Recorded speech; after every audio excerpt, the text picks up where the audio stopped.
Student, তোমরা যারা ক্যালকাটা ইউনিভার্সিটির আন্ডারে সেমিস্টার 5-এর ছাত্রছাত্রী আছো এবং তোমাদের ইতিহাস সাবজেক্টটা এমডিসি কোর্স অর্থাৎ পাস কোর্সে আছে, তোমাদের জন্য আজকের ক্লাসটা খুবই গুরুত্বপূর্ণ। আজকের ক্লাসে তোমাদের সিসি 6 পেপারের 100% কমনযোগ্য সাজেশান নিয়ে আলোচনা করব। তার আগে একটু সিলেবাসটা বুঝে নাও। তোমাদের যাদের প্রথম সেমিস্টারে সিসি 1 পেপার হিসাবে অর্থাৎ প্রথম চয়েস হিসাবে ইতিহাস ছিল, তোমাদের এই সিসি 6 পড়তে হবে এবং আরও একটি পেপার পড়তে হবে। এবং তোমাদের প্রথম সেমিস্টারে যাদের দ্বিতীয় চয়েস হিসাবে ইতিহাস ছিল, তোমাদের কেবলমাত্র এই সিসি 6 পেপার পড়তে হবে। অর্থাৎ তোমরা যারা সেমিস্টার 5-এর ছাত্রছাত্রী আছো এবং ইতিহাস সাবজেক্টটা আছে, তোমাদের প্রত্যেককে এই সিসি 6 পেপার পড়তে হবে, যেটা সিলেবাস হচ্ছে হিস্ট্রি অফ ইন্ডিয়া অর্থাৎ ভারতের ইতিহাস 1526 থেকে 1605 পর্যন্ত।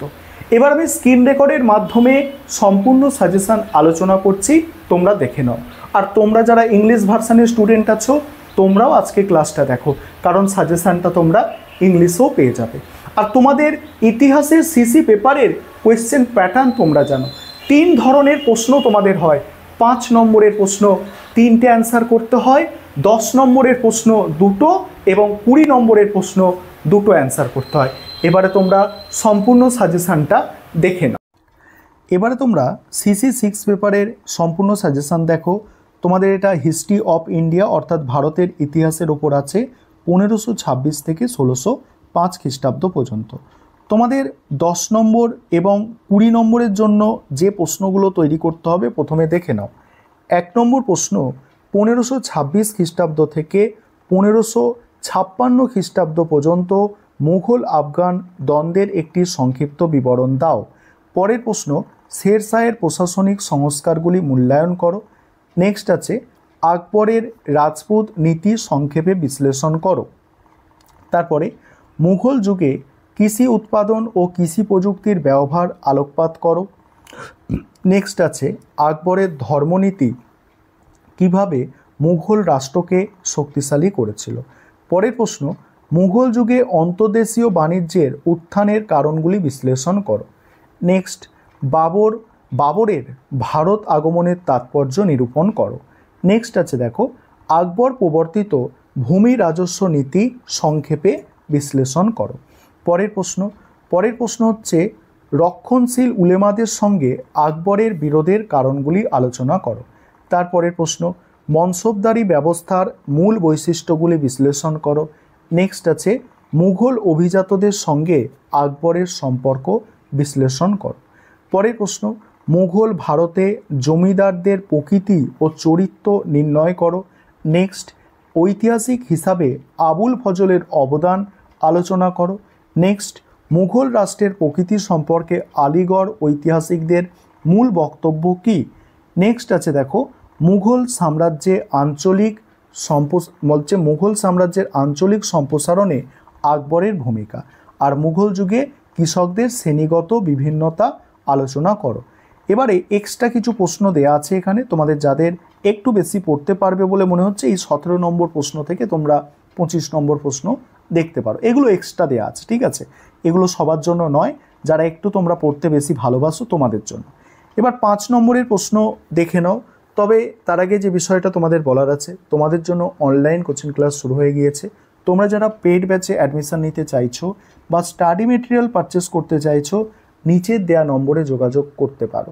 তোমাদের অনলাইন ক্লাসও শুরু হয়ে গেছে এবং স্টাডি মেটেরিয়াল রেডি আছে। দেখো 5 নম্বরের প্রশ্ন যাবতীয় ব্যবস্থার ওপর একটি সংক্ষিপ্ত টিকা। নেক্সট আছে বন্দর শহর হিসাবে সুরাটের গুরুত্ব। নেক্সট মুঘল যুগে উৎপাদিত খাদ্যশস্যগুলি বিষয়ে সংক্ষেপে লেখো। নেক্সট মুঘল ভারতে জমিদার কারা ছিল। নেক্সট দেখো পরের প্রশ্ন হচ্ছে বাদাউনি কেন আকবরের সমালোচনা করেছিল। পরের প্রশ্ন দিন ইলাহি কি কোনো নতুন ধর্ম ছিল। নেক্সট আকবরের গুজরাট রাজ্যের গুরুত্ব কী ছিল। নেক্সট শের শাহের মূল শাসন সংস্কারগুলি সংক্ষেপে লেখো।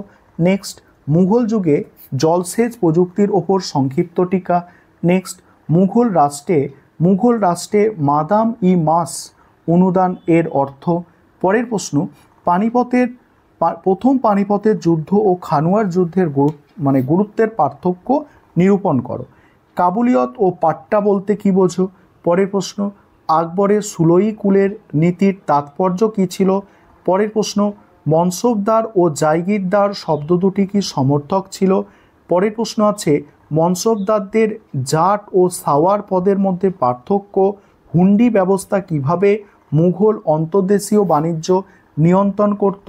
পরের প্রশ্ন, মুঘল যুগের সুফি সিলসিলাগুলির বৈশিষ্ট্য সংক্ষেপে লেখো। পরের প্রশ্ন, বাবরের ভারত আগমনের তাৎপর্য কী ছিল? পরের প্রশ্ন, আকবর প্রবর্তিত মনসবদারি ব্যবস্থার কি বৈশিষ্ট্য ছিল?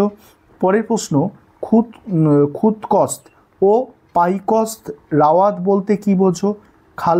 খালিসা, জায়গির এবং পাইবাকি শব্দের অর্থ কী? চিস্তি সিলসিলার বৈশিষ্ট্য সংক্ষেপে আলোচনা করো। এবারে তোমরা যারা ইংলিশ ভার্সানের স্টুডেন্ট, তোমরাও দেখে নাও সম্পূর্ণ সাজেশানটা। আমাদের ইংলিশ ভার্সানেও স্টাডি মেটেরিয়াল রেডি আছে, তোমরা চাইলে ইংলিশ ভার্সানেও স্টাডি মেটেরিয়াল পারচেস করতে পারো। এখানে যে সাজেশান দেখছো, এই সাজেশান অনুযায়ী একদম গুছিয়ে অ্যান্সার লেখা থাকবে, মানে A+ কোয়ালিটির অ্যান্সার তোমরা জানো আমরা প্রোভাইড করে থাকি, এবং আমাদের একটা টিম ওয়ার্ক, কোনো একজনের এটা কাজ নয়, আমরা একটা টিম নিয়ে করি। বিভিন্ন কলেজের প্রফেসররা আমাদের সঙ্গে যুক্ত আছেন এবং আমরা কিন্তু সবাই একসঙ্গে মিলেই কাজটা করে থাকি।